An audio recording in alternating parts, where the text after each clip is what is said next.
योगेश, ये चाकू तुझे किसने मारा? मरा नहीं माँ, मुझे मारा गया। योगेश!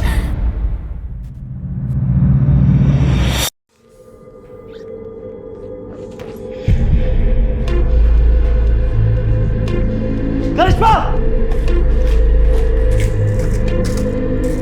करिश्मा! करिश्मा! करिश्मा! योगेश, क्या हुआ? क्यों चिल्ला रहे हो? कहाँ है मेरी दवाइयाँ? वो डस्टबिन में डाल दी थी मैंने। मेरी दवाइयाँ उठा के तुमने डस्टबिन में डाल दी। वो तुमने कहा था ना तुम अच्छा महसूस कर रहे हो, तो इसलिए मैंने महसूस कर रहा हूँ। तुम लोग मिलकर ना मुझे पागल करना चाहते हो, है ना? ये करना चाहते हो ना तुम लोग? मैं ऐसा क्यों करना चाहूंगी? मैं तुझे छोड़ूंगा नहीं, बिल्कुल भी नहीं छोड़ूंगा। योगेश, योगेश, छोड़ करिश्मा को, छोड़ करिश्मा। तू बैठ, शांत हो जा, शांत हो जा। एक लंबी सांस ले, एक लंबी सांस ले। देख बेटा, हम दोनों का तेरे अलावा कौन है? हम तेरा भला चाहते हैं और तेरे अच्छे सेहत की कामना के लिए ही मैं वैष्णो देवी गई थी ना। और आज भी हम दोनों इसीलिए ही जगराता में जा रहे हैं। करिश्मा, तुझे ब्यूटी पार्लर जाना था ना, जा हुआ पार्लर। मैं तुझे जगराता में ही मिलूंगी। जी माँ। जा।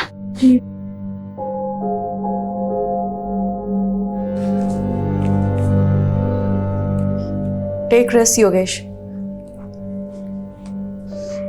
छुट्टी बिल्कुल, वो झूठी ही है, देख लूंगी मैं उसे, लेकिन तू शांत रहा कर।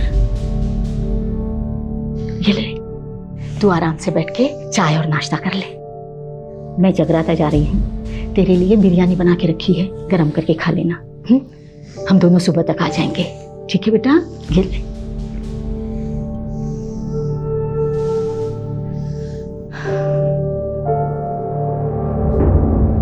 सब झूठ है, सब।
बस राजीव साहब, अपने अंदर ना आजादी की हवा भर रहा हूँ। फिलोसोफर, हवा भर ली, टाइम पास कर लिया, चल ऊपर चढ़। बंटी की पूरी गैंग को पकड़वाकर मैंने अपना वादा पूरा किया, अब आप अपना वादा पूरा करिए। तू टेंशन क्यों ले रहा है? विटनेस प्रोटेक्शन सेल में तेरा नाम डाल दिया है, तेरी सजा कम हो जाएगी, उन्हें बात कर ली है। तू चलना, टाइम वेस्ट क्यों कर रहा है? चल। शुक्रिया राजीव साहब। हाँ चल चल चल। उसका लाइट का ध्यान रखना, ठीक है? अपने सेल में जाना चुपचाप। ठीक है, ठीक है। चल ऊपर चल।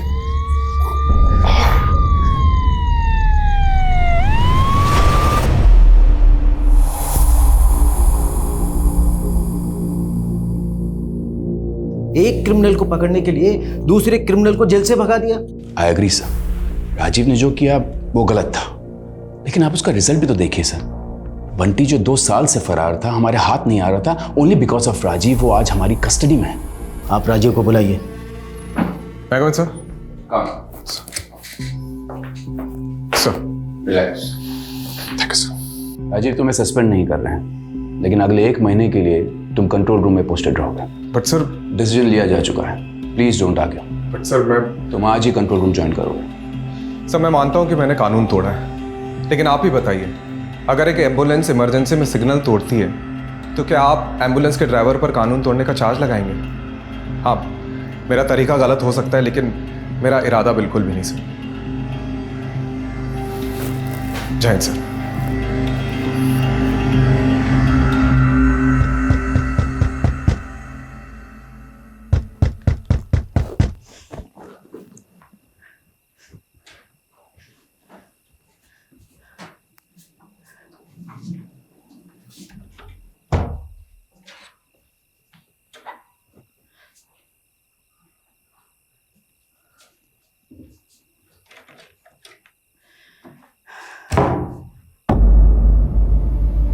योगेश,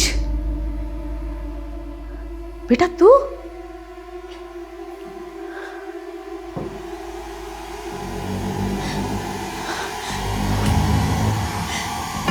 क्या है ये? योगेश!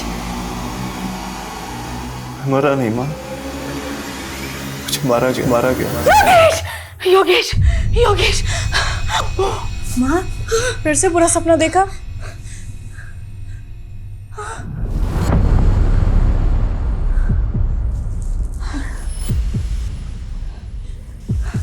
आप पानी पीजिए।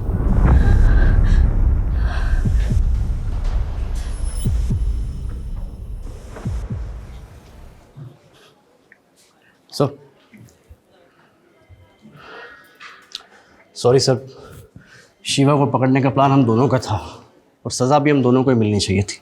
तू क्यों गिल्ट फील कर रहा है? तुझ पे थोड़ी सीनियर्स पे गुस्सा हूं मैं। ये पटक दिया कंट्रोल रूम में, उससे अच्छा सस्पेंड ही कर देते। सर, आपकी माताजी आई है। मेरा मतलब आपकी मम्मी की सिफारिश लेकर कोई माताजी आई है। कौन है? मेरा नाम गीता गुप्ता है और ये है मेरी बहू करिश्मा। आपकी माँ जब भी यहाँ होती है तो वो और मैं एक ही माता की चौकी मंडली में जाते हैं। ओह, आई एम सॉरी बट 4 महीने पहले आपके ही बेटे योगेश की हार्ट अटैक से मौत हुई थी, राइट? मेरे बेटे की मौत हार्ट अटैक से नहीं हुई, उसे मारा गया था। एक सेकंड। आपकी बेटे के मौत के 4 महीने बाद आप ये कह रही है कि उसका मर्डर हुआ था। ये किस बेसिस पे कह सकती है आप? उसने मुझे खुद बताया है कि उसका मर्डर हुआ है। योगेश! मरा नहीं माँ, मुझे मारा गया। उसने मुझे सपने में आके ये सब बताया।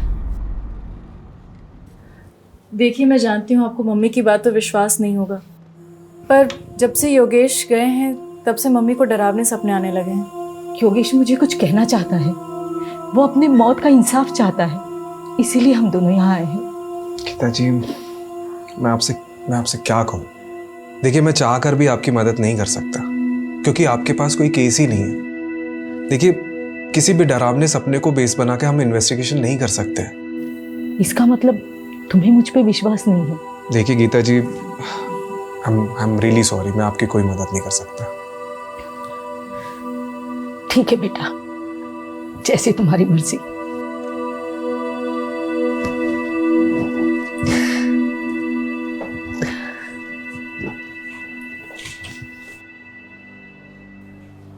आंटी जी की कहानी काफी फिल्मी थी।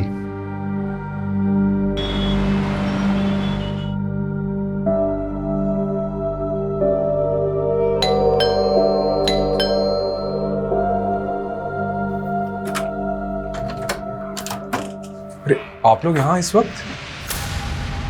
बेटा वो अंदर आइए। हाँ माँ जी, बोलिए। योगेश के गुजरने से 2 दिन पहले उसका फुल बॉडी चेकअप हुआ था। अब देखिए, वो बिल्कुल तंदुरुस्त था, फिर ऐसे कैसे अचानक उसे हार्ट अटैक हो सकता है? देखिए माँ जी, आपको ही पता है कि आजकल 25-26 साल के लड़कों को भी हार्ट अटैक आ जाता है। वर्क प्रेशर है, स्ट्रेस की वजह से भी हो सकता है। राजू बेटा, मैं समझ सकती हूँ कि मैंने जो सपने में देखा उसे सच मानना तुम्हारे लिए मुश्किल होगा, लेकिन मुझे भी ये सब भुला पाना मुश्किल है। देखिए, मम्मी जी बस ये चाहती हैं कि एक बार योगेश का केस आप इन्वेस्टिगेट करें। हाँ, मैंने पहले भी इसीलिए FIR दर्ज कराई थी, लेकिन तब उस इंस्पेक्टर ने उस डॉक्टर से बात की जिसने योगेश को डेड डिक्लेयर किया था, और डॉक्टर ने इंस्पेक्टर से कहा था कि हार्ट अटैक से मौत हुई है, और इंस्पेक्टर ने वो केस बंद करा दिया बिना किसी इन्वेस्टिगेशन के। बस मैं इतना चाहती हूँ कि आप एक बार योगेश के केस को इन्वेस्टिगेट करें, फिर आप जिस भी नतीजे पर पहुंचोगे कि मेरा बेटा हार्ट अटैक से मरा या कुछ भी, मैं बिना किसी सवाल के ही मान लूंगी। कम से कम मुझे ये अफसोस तो नहीं रहेगा कि मैंने सच्चाई जानने की कोशिश ही नहीं की। ओके, कल आप दोनों हेडक्वार्टर आ जाइएगा, मैं केस को रीओपन कराने का रास्ता ढूंढता हूँ। सर आप भावुक होकर भूल कर रहे हैं। इस केस को हाथ में लेने का मतलब है हवा को हाथ में पकड़ना। कुछ हाथ नहीं लगेगा सर। सर ये लीजिए, चाय पीजिए। सर आप बताइए इन्वेस्टिगेशन कैसे करेंगे? मुझे पता है कंट्रोल रूम से इन्वेस्टिगेशन अलाउड नहीं है, पर गीता जी जिद पे अड़ी है। एटलीस्ट उनको तो सुकून मिलेगा। अनऑफिशियली सही, लेकिन मुझे करना पड़ेगा। और पता है कल क्या कह रही थी? योगेश की डेथ के 2 दिन पहले उसका हेल्थ चेकअप हुआ था और वो पूरी तरह से फिट था। सर वैसे ही उसकी डेथ रिपोर्ट भी कह रही है there is no foul play. और सर हार्ट अटैक आजकल लॉटरी की तरह हो गया है, कब किसकी निकल जाए कुछ पता नहीं। सर एक बात बताइए, एक तो 4 महीने पुराना केस है, ऊपर से लाश का पोस्टमार्टम नहीं हुआ है, सारी की सारी अस्थियां गंगा में बहा दी गई है। बचा क्या है हमारे पास इस केस में सर, सिवाय एक माँ के सपने के? आइए गीता जी, शुरू से शुरू करते हैं। 29 मार्च जिस दिन आपके बेटे योगेश की डेथ हुई थी, उस दिन क्या क्या हुआ था? 29 मार्च को सुबह 4 साढ़े 4 बजे के आसपास मैं और करिश्मा जगराता से वापस घर पे लौटे थे।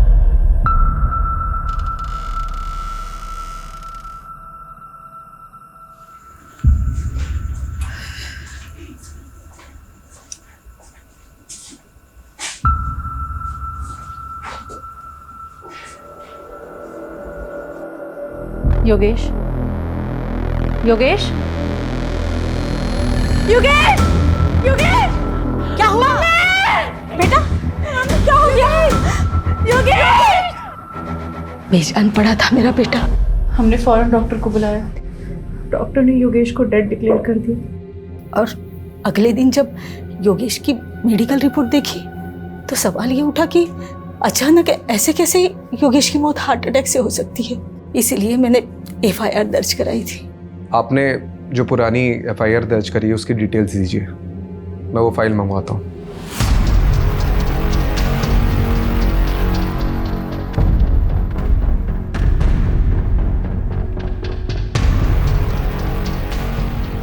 केस रीओपन हो रहा है, इसलिए योगेश के इंश्योरेंस क्लेम पास होने में थोड़ा वक्त लगेगा, लेकिन तुम्हें पैसों की चिंता करने की कोई ज़रूरत नहीं। मैं तुम्हें हर महीने। माँ प्लीज़, मुझे पैसे की ज़रूरत नहीं है, आप खाना खाइए।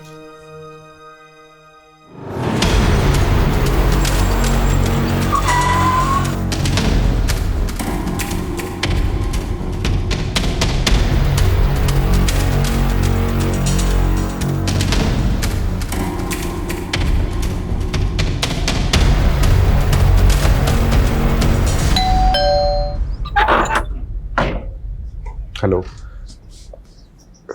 योगेश का कमरा देख सकता हूँ अगर आपको कोई प्रॉब्लम ना हो तो?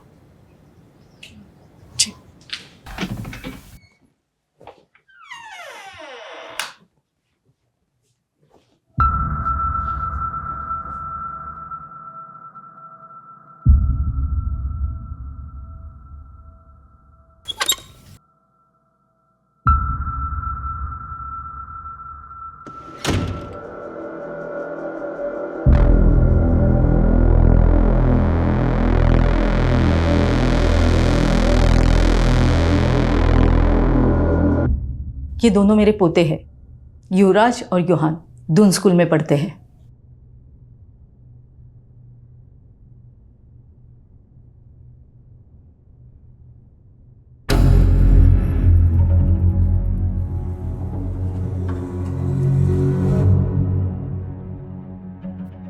ये कौन है? विवेक, योगेश का दोस्त और बिजनेस पार्टनर भी।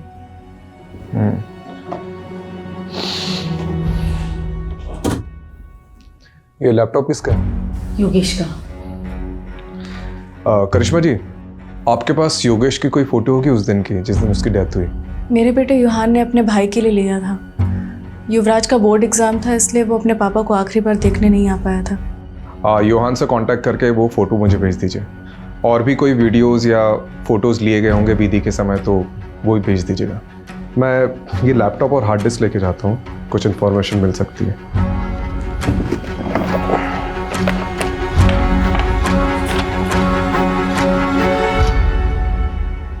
ये कौन सी दवाई ले रहा था योगेश? Anti anxiety pills. आज जो अपॉइंटमेंट है आप उसकी लिस्ट लेके आए। देखिए आज किसकी।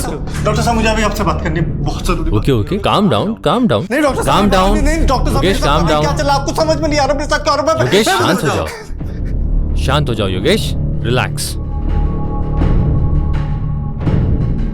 अब बोलो योगेश, क्या बात है? सो नहीं पा रहा हूँ, कल से भी पूरी रात जगा रहा मैं। दिमाग कह रहा है सो जाओ सो जाओ, पर आंखें दिमाग का साथ ही नहीं दे रही। स्लीपिंग पिल्स दी थी ना, काम नहीं कर रही? नहीं डॉक्टर, अगले महीने 28 तारीख को मेरी मीटिंग है दुबई में, करोड़ों की डील है और मेरा हाल देख रहे हैं आप। इस साल में गया तो मैं बर्बाद हो जाऊंगा, मेरे बहुत भारी नुकसान हो जाएगा। डॉक्टर मुझे हैवी डोज दीजिए डॉक्टर, मैं महंगे से महंगे इलाज कराने के लिए तैयार हूं। योगेश का मन बहुत बेचैन रहता था। जब मेरे पास आया था उसके मन में अजीब सा डर बैठ गया था, जिसका मैंने ट्रीटमेंट भी शुरू कर दिया था और उसको कुछ दवाइयाँ भी लिख के दी थी। तो उसे कुछ फायदा हुआ था? बिल्कुल, 1 हफ्ते में तो बिल्कुल ठीक हो गया था। क्या एंजाइटी से हार्ट अटैक हो सकता है? चांसेस हैं, एंजाइटी के कारण हार्ट अटैक हो सकता है, लेकिन सुसाइडल टेंडेंसी भी हो सकती है।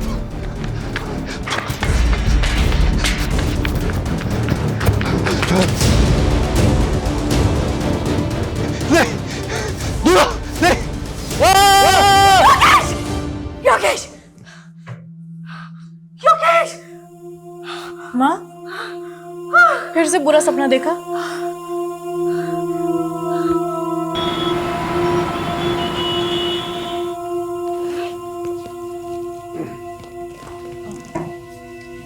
इस पेनड्राइव में योगेश की आखिरी फोटोज हैं और एक रिलेटिव ने फ्यूनरल की कुछ वीडियोस भी ली थी, वो भी हैं। Okay, thank you. वैसे उस रात जब आप दोनों जगराता के लिए चले गए थे तो योगेश से मिलने आया था कोई, या कुछ अजीब हुआ था उस रात? ऐसा कुछ नहीं। एक बात याद आ रही है, योगेश की सेक्रेटरी आयशा और विवेक ये दोनों फ्यूनरल पर नहीं आए थे, जबकि विवेक योगेश के बहुत क्लोज थे। रस्तोगी, आयशा और विवेक का नंबर ले लो। सर जब से कैमरा आया है मतलब लोग कुछ भी शूट करते हैं, बताओ फ्यूनरल की भी रिकॉर्डिंग करते हैं, अजीब है। सर इस केस से कुछ मिलेगा भी या नहीं? चांसेस तो बहुत कम है, लेकिन अभी भी 3 लोगों से पूछताछ बाकी है। एक विवेक, योगेश का बिजनेस पार्टनर, और दूसरी आयशा, उसकी सेक्रेटरी। तीसरा कौन है सर? योगेश के घर का वॉचमैन बबलू, क्योंकि गीता जी और करिश्मा के जाने के बाद क्या हुआ उसी को पता होगा। देखते हैं वॉचमैन ने कितनी वॉच रखी घर पे। ये कितनी गाड़ियाँ?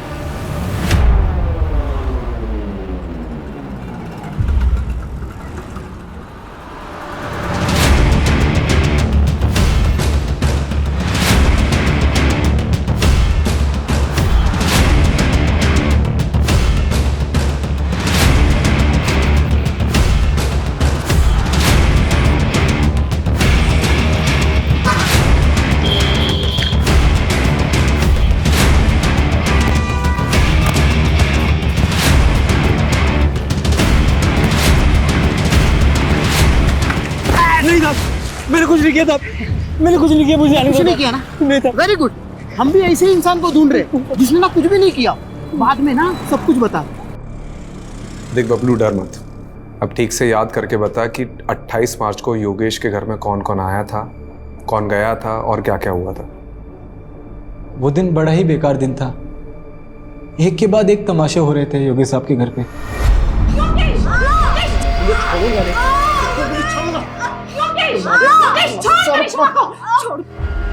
फिर गीता जी आई, उन्होंने योगेश साहब को समझाया।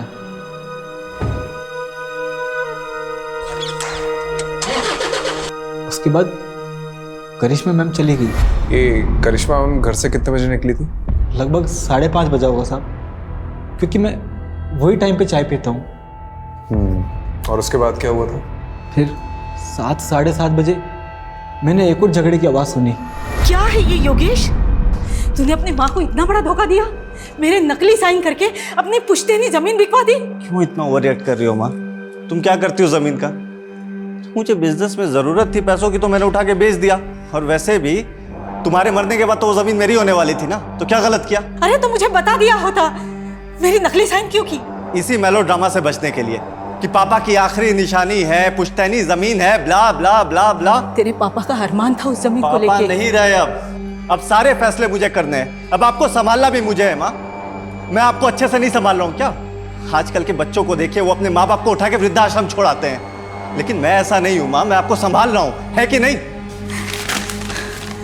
माँ? गीता मैम के जाने के बाद विवेक साहब और आयशा मैम आए थे, यही करीब 9 साढ़े 9 बजे।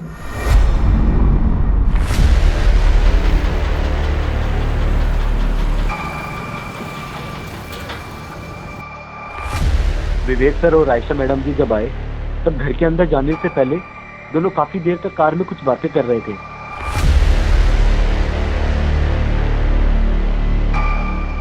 थोड़ी देर बाद वो अंदर चले गए साहब।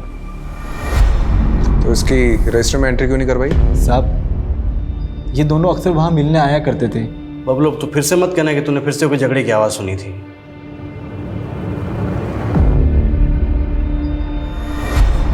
योगेश बहुत हो गया तेरा।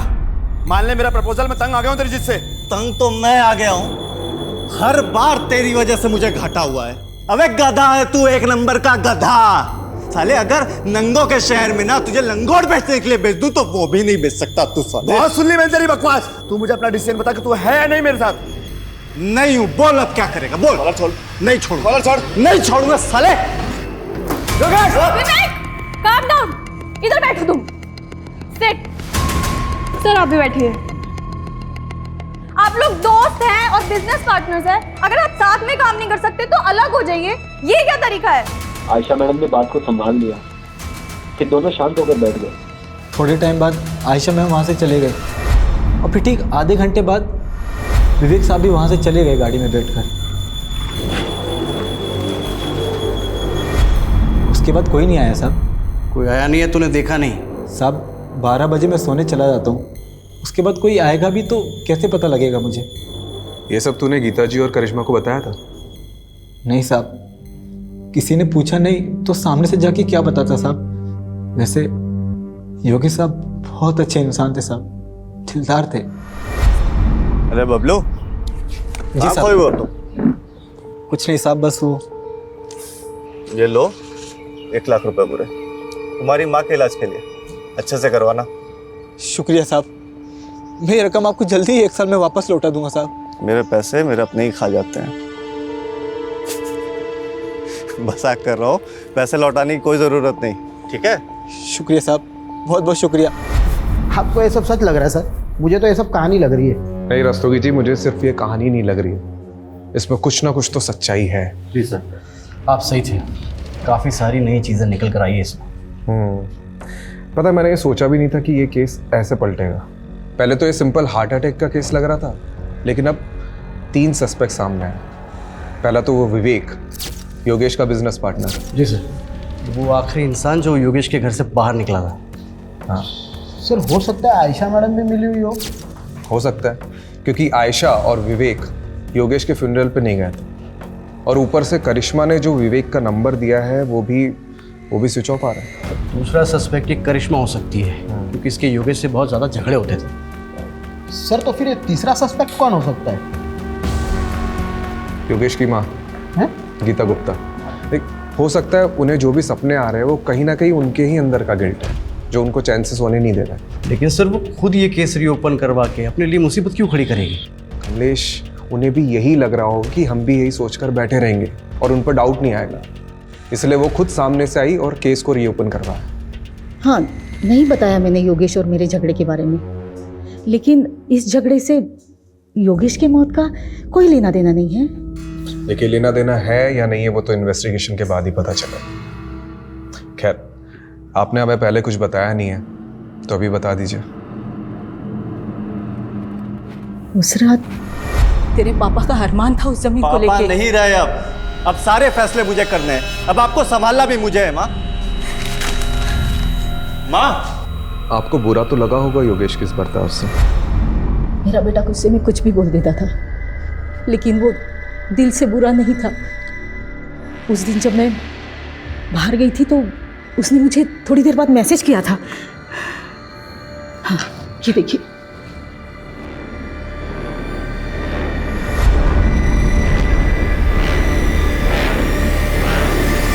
जी सर, हमारा झगड़ा हुआ था। एक्चुअली योगेश थोड़ा इम्पल्सिव था, बात बात पर गुस्सा हो जाता था। तो आप इस रिश्ते में सिर्फ अपने बच्चों की वजह से थी? सर माना कि उनमें कमियां थी, वो कुछ भी बोल देते थे, पर वो दिल के बुरे नहीं थे सर। तो उस रात आपको भी सॉरी मैसेज आया होगा? जी कुछ नहीं, आगे क्या हुआ? सर उसके बाद मैं पार्लर गई और 8 बजे के आसपास मैं मम्मी जी से जगराते में मिली। हाँ, जगराता में करिश्मा पूरा वक्त मेरे साथ में ही थी। मुझे समझ नहीं आ रहा मुझे यहाँ क्यों बिठा के रखा है। आयशा जी, राजीव सर के पास टाइम कम है और डंडे ज़्यादा। ये देख रही हैं आप श्वेता जी को? इनको डंडा देकर आपके पीछे लगा देंगे। देखिए, आपके बॉस योगेश का पार्टनर विवेक फरार है। अब उसको तो हम पकड़ लेंगे। आप बस सिर्फ इतना बता दीजिए कि 28 मार्च को जब आप योगेश के घर पर गई थी तो योगेश और विवेक के बीच में झगड़ा हो रहा था, वो किस बात को लेकर हो रहा था? कमलेश जी सर। कुछ बोला इसने? हाँ सर, बोलने वाली है ना। सर विवेक और योगेश सर ने मिलकर एक प्रॉपर्टी खरीदी थी जीवन नगर में। विवेक चाहता था कि वहाँ की झोपड़ियों को तुड़वाकर जल्दी से जल्दी काम शुरू किया जाए और वहाँ पर कब्जा कर लिया जाए, लेकिन योगेश सर चाहते थे कि ये सब लीगली हो। बस इसी बात पर इन दोनों में झगड़ा हो गया था। विवेक, calm down, इधर बैठो तुम। Sit. सर आप भी बैठिए।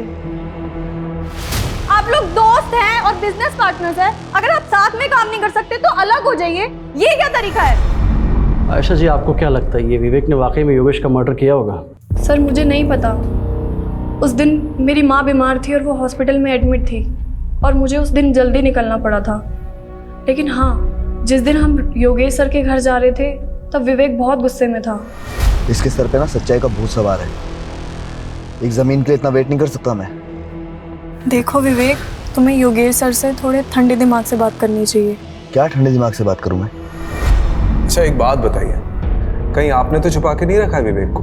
नहीं सर, ये आप क्या कह रहे हैं? देखिए आयशा जी, अगर आप हमारी मदद नहीं करेंगी तो हम भी आपकी मदद नहीं कर पाएंगे। जो भी जानती है वो सीधा सीधा बता दो, वरना ये। अच्छा ये श्वेता के बारे में पता है? अच्छे से बता दिया सर। मिलना चाहोगी?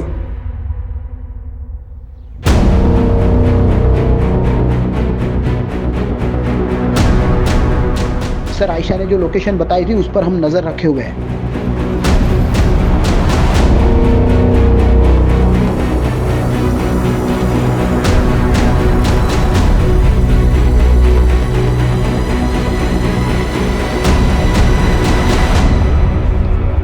विवेक, विवेक मार खा के बोलेगा कि बोलने के बाद मार खाएगा?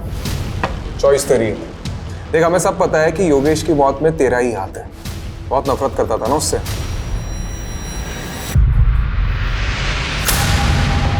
कितने? 12 लाख रुपए। और ब्याज कर मिलाकर कितने देने तेरे को? 15 लाख रुपए चोपड़ा को। चले एक बार मार्केट से पैसा उठाने से पहले मुझसे पूछ तो लिया होता। इस साले ने अपनी गाड़ी तक बेच दी। अब तुम शांत। चुप, कोई नहीं बीच में बोलेगा। योगेश, माँ आप भी चुप, एकदम चुप माँ। इससे गलती हुई है और इसे इसकी गलती की सजा मिलनी चाहिए। क्यों साले, है ना? ये है तेरी गलती की सजा। नई गाड़ी तेरे लिए। पर योगेश, अरे रख, चोपड़ा को मैंने आधे पैसे दे दिए हैं और आधे उसको तू देगा, ठीक है? और अब ये सब सारी चीजें खत्म कर और चुपचाप मेरे साथ बिजनेस में आ जा। चुप, चल आ जा। सर मैं क्यों उसे मारूंगा? योगेश और मैं तो भाइयों की तरह थे। हाँ, हम दोनों साथ में बिजनेस करते थे, लेकिन हम दोनों की सोच अलग थी, इसलिए हम दोनों के बीच में झगड़ा होता रहता था। मैं तो उसे कभी मारने का सोच भी नहीं सकता। आज मेरे पास जो कुछ भी है वो सब योगेश का ही तो है। भाई मानता था ना उसे, तो उसके फ्यूनरल पे क्यों नहीं गया? सर उस रात हमारे बीच में बहुत झगड़ा हुआ था और जब मुझे पता लगा कि उसी रात उसे हार्ट अटैक आया तो मुझे लगा कि ये सब कुछ मेरी वजह से हुआ है। मैं बहुत गिल्ट में था सर, इसलिए नहीं गया। गिल्टी तो हम भी मान रहे हैं। उस रात को योगेश के सर पे फ्लावर वास फोड़ने वाला था ना तू। आयशा ने हमें सब कुछ सच बता दिया है। नहीं सर, मैं ऐसा क्यों करूँगा? हाँ, हमारे बीच उस रात को बहुत झगड़ा हुआ था, लेकिन आयशा के जाने के बाद मैंने और योगेश ने दिल खोलकर बातें की थी। और सर, उसने मुझे अपनी तकलीफ के बारे में बताया था। कैसी तकलीफ?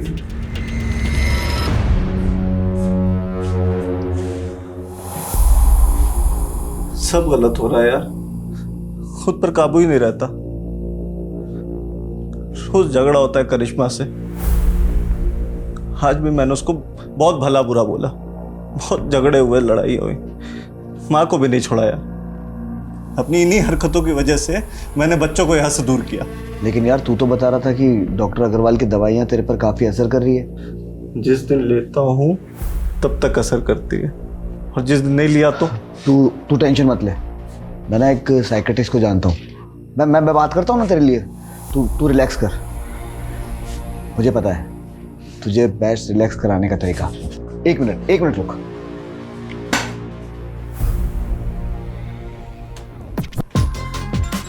तेरा फेवरेट गाना, तेरी फेवरेट ड्रिंक के साथ में इससे बेस्ट रिलैक्सेशन कोई चीज़ हो ही नहीं सकती। सर, जब मैं वहाँ से निकला तो योगेश बहुत अच्छे मूड में था, और उसका मेरे जाने के बाद में मुझे टेक्स्ट भी आया। तेरे जैसा यार कहाँ ऐसा यार ना। सर, अगर मुझे पता होता कि ये सब कुछ होने वाला है तो मैं वहाँ से जाता क्यों? ठीक है, तुम जा सकते हो, लेकिन हाँ, शहर छोड़ के जाने की सोचना भी नहीं। ठीक है सर।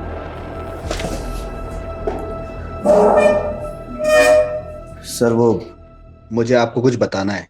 सर, योगेश की मम्मी गीता आंटी, एक्चुअली एक ज़माने के अंदर मेरे पापा और योगेश के पापा बहुत अच्छे दोस्त थे, लेकिन जब उनकी शादी गीता आंटी से हुई तो उनका बिहेवियर बिल्कुल चेंज हो गया। और फिर जब कॉलेज में मेरी और योगेश की मुलाकात हुई तो हम दोनों भी बहुत अच्छे दोस्त बन गए और सब कुछ नॉर्मल हो गया। लेकिन सर, गीता आंटी ना काफ़ी कंट्रोलिंग फ्री लेडी है। पति हो या फिर बेटा, वो दोनों को कंट्रोल करके रखती थी। उनको उसी में खुशी मिलती थी। तो शायद सर कुछ।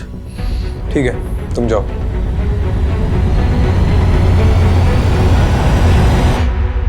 सर, वो हार्ड डिस्क ओपन हो गया है। कुछ मिला? सर, अभी तो देखना शुरू किया है, बहुत सारे वीडियो है। हेलो, हाँ ठीक। सर, कोई बाबा का एड्रेस मिला है जिससे योगेश कोई शक्तिवर्धक दवाई लेता था। शक्तिवर्धक दवा? और ये बाबा कौन है? ये बालक योगेश हमारी औषधियां ग्रहण करता था साहब। कैसी औषधि? बहुत दुर्लभ औषधि हैं और बहुत कीमती भी। ऐसी क्या खास बात है इस औषधि में? ये औषधि मानव को महामानव बनाती है साहब। खाते ही व्यक्ति के शरीर में ऊर्जा का संचार होने लगता है। ऐसे मान लो कि जैसे 10-10 हाथियों की शक्ति उसके अंदर आ गई हो। बहुत अद्भुत औषधि है साहब, बहुत अद्भुत। अरे यार, कितनी वीडियो है रे बाबा। योगेश के लैपटॉप से कुछ मिला? अरे सर, देखते देखते मेरी आंखें बटन हो गई। अभी भी कम से कम 20 वीडियो है। जितने भी वीडियो देखे ना, सबके सब वेकेशन और प्रेजेंटेशन के थे। फिर भी सर ट्राई करता हूँ।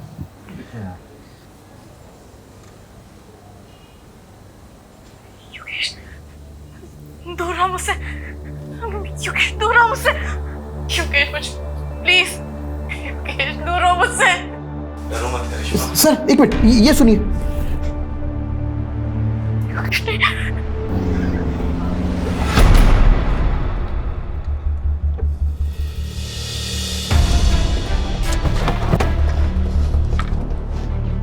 कहा ना मैंने, हर हस्बैंड वाइफ की तरह मेरे और योगेश के बीच में भी प्रॉब्लम्स थी, एंड इट्स नॉर्मल।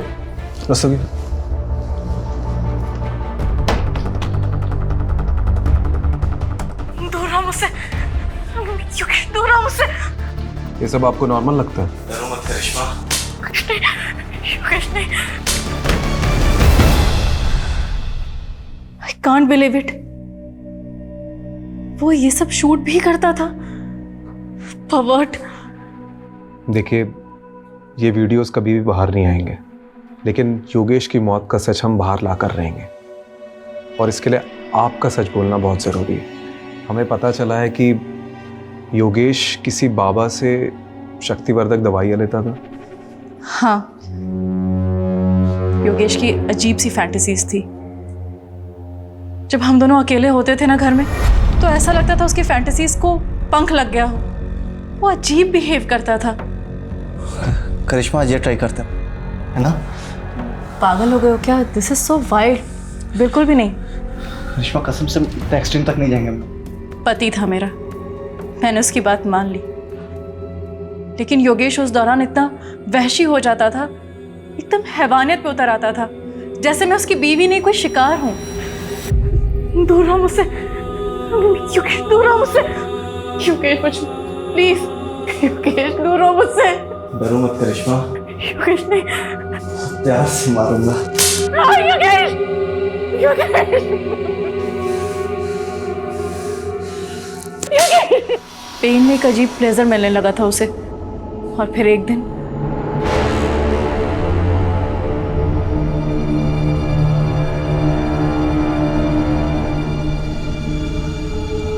योगेश, क्या कर रहे हो तुम? छोड़ो। इसमें मुझे मर जाओ। योगेश, योगेश, योगेश, क्या हो गया तुम्हें? सॉरी करिश्मा, पता नहीं मुझे क्या हो जाता है। मैं कैसे ऐसा कर सकता हूँ? मैं कैसे तुम्हें मार सकता हूँ? योगेश, ये सब वो दवाइयों का असर है ना? मैं काबू हो जाता हूँ मैं। प्लीज मुझे खुद को योगेश से बचाना था, साथ ही साथ योगेश को योगेश से बचाना था। इसलिए मैं हर वो चीज हटा देती जो उसके लिए जानलेवा हो सकती थी। सीजर, नाइफ, स्क्रू ड्राइवर, सब कुछ। तो ये सब आपने गीता जी को बताया? नहीं, प्लीज आप उन्हें कुछ मत बताइएगा। उन्हें बहुत दुख पहुंचेगा। And it's my request, please. इतना सब होने के बाद भी आपने योगेश से कभी तलाक लेने के बारे में नहीं सोचा? माना कि योगेश ने पिछले 1 साल में मुझे बहुत तकलीफ दी थी, पर 15 साल का रिलेशन था हमारा, और ये 15 साल हमने हंसी खुशी बिताए। वो मेरा पति था, मेरे बच्चों का पिता। आप ऐसा सोच भी कैसे सकते हैं? देखिए, मेरा इरादा आपको हर्ट करने का नहीं था।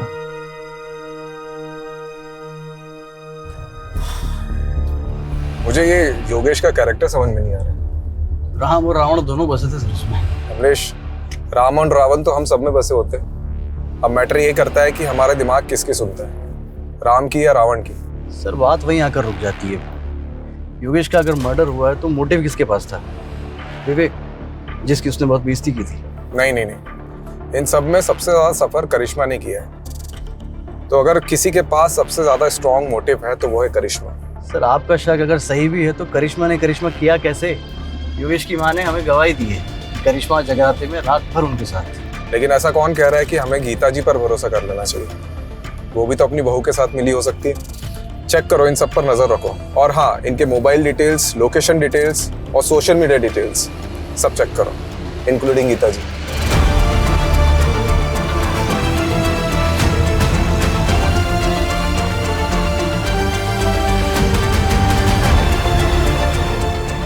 एटर्नल लव 50-50 क्या नाम है?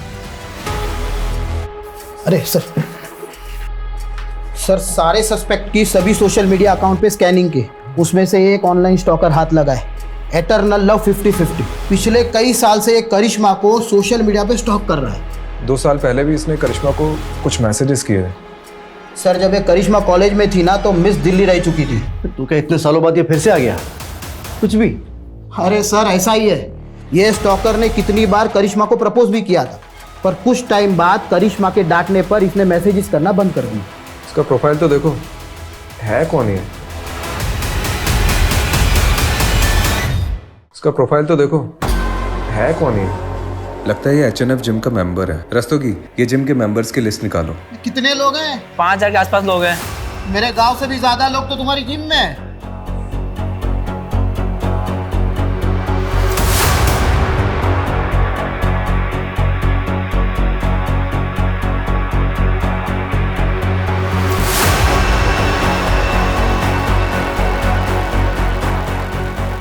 कुछ मिला? सर पूरा का पूरा कच्चा चिट्ठा मिला है। ये देखिए, हमने ये जिम मेंबर्स की लिस्ट देखी थी और इसमें जो ये नंबर्स दिए गए इन सब के लोकेशन को हमने मैच किया। उनमें से सर ये एक नंबर मर्डर वाली रात उसी एरिया में एक्टिव था। रात को 1 बजे इस नंबर पर पहले कॉल आया और उसके बाद एक मैसेज। ये नंबर एटर्नल लव का है? सर इस नंबर की हमने और डिटेल्स निकाली तो इसकी ब्राउजिंग हिस्ट्री से पता चला कि ऑनलाइन इसमें कोई ड्रग के बारे में सर्च किया गया था। हो सकता है इस ड्रग का इस्तेमाल योगेश के हार्ट को जमाने के लिए किया गया हो, ताकि नेचुरल डेथ की आड़ में मर्डर को छुपाया जा सके। ये नंबर किसके नाम पर रजिस्टर्ड है?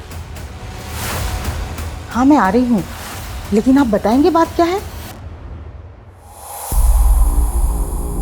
अरे बैठ। देखिए आप ये ठीक नहीं कर रहे हैं, आप मुझे ऐसे जबरदस्ती नहीं रख सकते। ओह, तू कुछ नहीं बोलेगा ना तब भी तू फंस चुका है। एटर्नल लव, क्योंकि तेरे साथी ने सब कबूल कर लिया। मुझसे गद्दारी? गद्दारी नहीं, समझदारी की उसने। अब तू डिसाइड कर तुझे क्या करना है।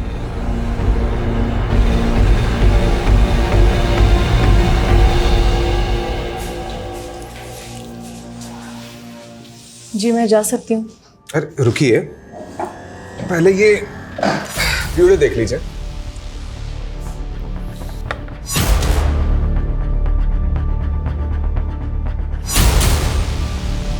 करिश्मा जी, आपके एटर्नल लव ने अपना जुर्म कन्फेस कर लिया है, और वो केमिस्ट जिससे आपने ब्लड थिकर खरीदा था उसका भी पता हमने लगा लिया है। मेडिकल से खरीदा था ना, तो ढूंढते ढूंढते पैर दर्द करने लग गए मेरे। करिश्मा जी, अब तो कन्फेस कर लीजिए, थोड़ी सजा कम हो जाएगी। सब कुछ ठीक होता, लेकिन माँ को सपने आने लगे। सपने में योगेश देखने लगा। उन्होंने पुलिस स्टेशन आने का मन बना लिया, इसलिए मजबूरन मुझे भी उनके साथ आना पड़ा, ताकि उन्हें मुझ पर कोई शक ना हो। करिश्मा, अगर तुमने सब कन्फेस नहीं किया होता ना तो हम लोग बच जाते। कोई सबूत नहीं था इन लोगों के पास। आकाश, तुमने पहले कन्फेस किया, इसलिए मेरे पास कोई रास्ता नहीं बचा।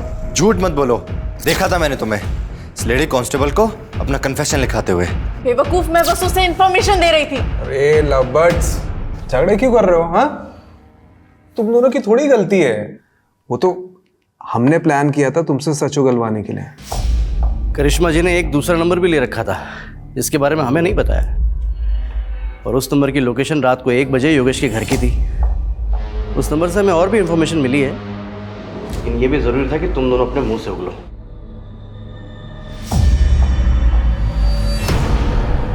मैंने योगेश की दोस्ती आकाश से कराई थी, ये भी प्लान का एक हिस्सा था। उस रात हमारे जाने के बाद आकाश घर पर आया था। आकाश तू? योगेश, अरे वो दरवाजा खुला देखा तो मैं अंदर आ गया। ये देख स्कॉच लाया हूँ, महफिल जमाते हैं। जा किचन से ग्लास लेके चल। लाया।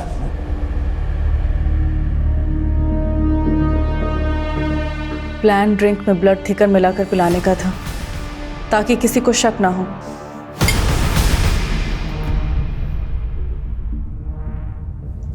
लेकिन योगेश को शक हो गया। तुमने इसमें कुछ मिलाया है क्या? नहीं तो सब ठीक तो है। तुम लोग कौन हो बे? बबला! मैं जगराता में थी, लेकिन बेसब्री से आकाश के कॉल का इंतजार कर रही थी।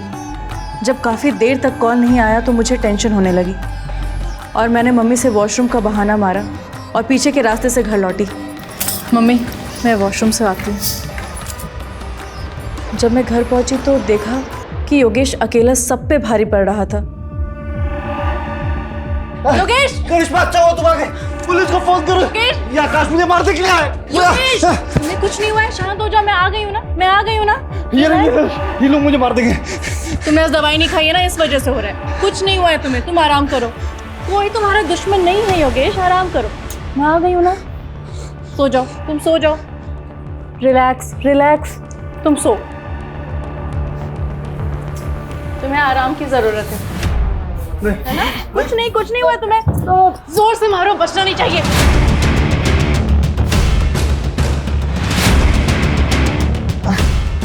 आकाश,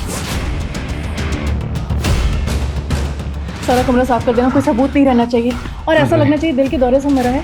मैं जगराते में जा रही हूँ, और सुनो, काम होने पर ना मुझे मैसेज करना। ठीक है? बाय। जी चलो, देखो।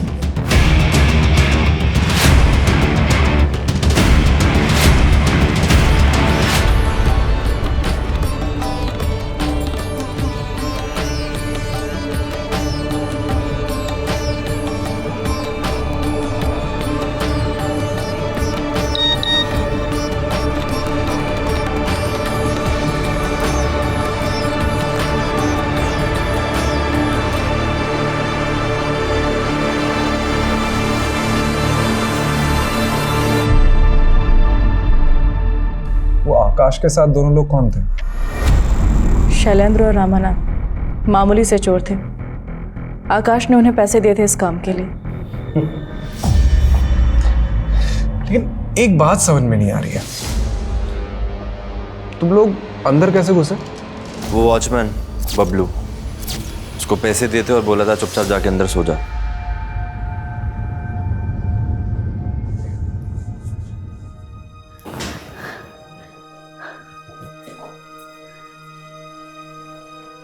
करिश्मा, तुझे अगर इतनी तकलीफ ही थी तो छोड़ देती मेरे बेटे को, जान से मारने की क्या जरूरत थी?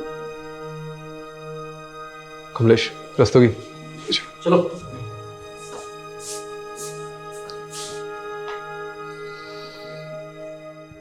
सर, योगेश के मर्डर में जो पिलो यूज हुआ था वो हमें योगेश के घर के बैकयार्ड की कचरे के ढेर से मिला है। और सर लकीली जो उस पर सलाइवा हमें मिली थी उसकी डीएनए टेस्ट रिपोर्ट आ गई है। योगेश के डीएनए से मैच होती है सर। और आकाश के बाल के ट्रेसेस भी पिलो पर मिले हैं।